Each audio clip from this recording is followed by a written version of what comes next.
Back from the waters of the Yellow Sea, far inland from the eastern plains, lies a valley of western China.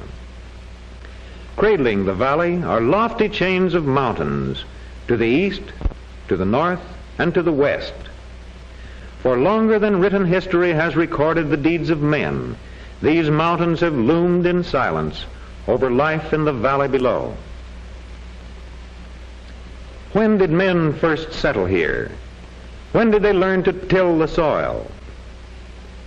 When did they first build temples in honor of their gods? When did they first entomb their dead in sepulchres of stone? These things no one knows with certainty. But this we know, that Chengdu, royal city, has sheltered its people for centuries, people who in time of peace have pursued their placid ways close to the friendly earth, people who have remained always, though dynasties rose and fell, people with an anchorage in the land. For centuries, the flow of seasons and the tides of growth have lent a mellowed rhythm to their days. Theirs is a life rooted in a proud and ancient heritage, a life rooted in the soil of the ever-enduring earth. For unnumbered generations, farmers have plowed the fertile soil. After the harvest, the plow, and after the plow, the planting. This has been the cycle, endlessly repeated. Through the ages, waters from the mountains have been fed to the fields of the valley, for here, irrigation is one of the ancient arts. Through untold years, the water has been led from nature's streams through man-made channels out to the planted fields. For centuries, the muscles of men have raised the water as needed for crops that have never failed.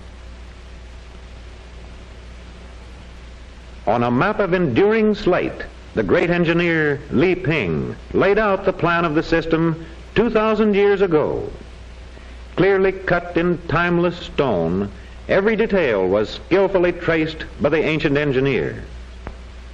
And the plan of 2,000 years ago still guides the flow of the waters to the fertile fields of the valley, where soil and water and men have met to provide a community's food. Nor does the water serve alone for raising the varied crops. Mills where grain is ground into flour beneath revolving stones. These may have their source of power in water-driven wheels. From valley fields, grain that is ground in the mills, and grain that may be hulled by hand with implements ancient in design. Generation after generation, the farmers of the valley have followed their age-old methods, producing grain from the fertile earth, grain for the farming households, grain for the shops of the city, where those who do not till the soil may buy the farmer's produce. From farmlands, too, come vegetables for many a busy market stall, vegetables of every kind in seemingly endless variety, food from the soil for the people of the valley, food that the earth has yielded through the years. But the earth yields more than food. One of its richest offerings is versatile bamboo. Growing straight and tall in the mild climate of the valley, down through the ages it has served the people well. Cut from luxuriant thickets, it provides a raw material of endlessly varied uses discovered long ago. Out of bamboo, chairs for the homes of the valley, chairs ingeniously fashioned by craftsmen like Lam Chin. Products, too, of his skillful hands are other articles for the home, baskets and hampers and ladles, trays and mats and ropes, of bamboo one and all. Out of bamboo, the chopsticks which every home must have. Thousands of pairs are shaped by hand by artisans like Ma Hyong. And with chopsticks of bamboo, one may eat bamboo itself. Its roots provide a nourishing food long popular in the valley. bamboo upon the banquet board, and bamboo, too, in bridges. So vast is the range of uses devised by men of the valley. For more than 20 centuries, this torrent has been crossed by travelers safely treading the narrow wooden walks supported by sturdy cables of sinewy bamboo, material that forms alike the bridge the porter crosses and the shoulder pole he bears. Bamboo for the frames of sedan chairs. Bamboo for the pipes of tobacco that season a friendly chat. Chairs and chopsticks, baskets and bridges, shoulder poles and pipes. These are but a few of the uses devised by the valley people for bamboo from the soil. And from the earth, too, fine clay for the potter's art, an art that has brought to the valley one of its greatest glories.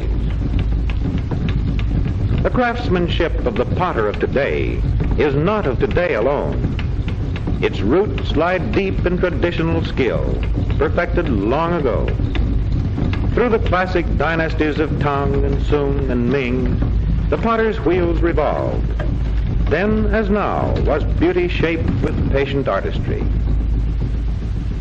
Honored craftsmen of the valley, too, are silversmiths of well-earned fame. Taking their place beside fellow artists working in wood and clay, these silver craftsmen work in metal refined from native ores. Whether incising with rarest skill their intricate designs, or deftly fusing with sureness of touch delicate part to delicate part, theirs is a concentration born of a pride in their art, an art pursued through the ages. Yet older still is another art, the manufacture of silk. Silk secured from the filmy strands of delicate cocoons. More than 4,000 years ago, so the legend claims, Chinese hands acquired the skill of weaving the silken thread. Certain it is that for centuries, shuttles have darted back and forth in the silk looms of the valley. Products of the weaver and his loom are the fabrics displayed in valley stores, rich and glossy today, even as long ago when sought by traders of far-off Europe. Thus is beauty created from threads of the fragile cocoons of silkworms that feed on the tender leaves of mulberry trees of the valley. As generations have come and gone, the mountain streams have flowed on. But one day, 2,000 years after the great Li Ping, the engineers of a far-off land devised new uses for flowing streams. They made the waters to turn the rotors of hydroelectric plants, producing a strange new power. To the valley came electricity, and there were men of the valley who mastered the skill required to handle this strange new force. Today, electric power lines cross over ancient city walls, wires that bring to valley homes the signs of a changing world. Electricity and new methods of lighting for the people of the valley. Electricity and methods of communication for people of the valley. Electricity and new methods of education for the classrooms of the valley. Use of the fruits of science for instruction in science itself. Yes, changes have come to the valley. One day the farmer looked up from his work in age-old fields and saw a strange new carriage, a vehicle that could carry many people far and fast. Down through the ages, the doctors of the valley have followed their ancient methods of diagnosing disease. The actual causes of illness they have not often known. Yet, guided by knowledge gradually gained through the years, they have arrived at much of value in the treatment of the sick. Why a certain prescription might offer the patient relief, or just in what specific way the medicines called for acted, may have been unknown to the doctors of the valley. But the various mixtures of valley herbs have been of help for ages, though for reasons often obscure in medicine based on lore. But one day there came to the valley new methods of diagnosis, new practices for cure. Yes, there have been vast changes, including machines that fly. Changes have come and continue to come, and who shall say whither they lead? Much has changed in the valley, and much remains the same. The farmer tills his fields today as his ancestors did in ages past. The people of the valley come and go. Life in village and city goes on. A heritage endures. Walls that have stood through centuries remain. The friendly earth still yields its produce, and cradling the valley now as always, silent, lofty mountains keep their eternal vigil.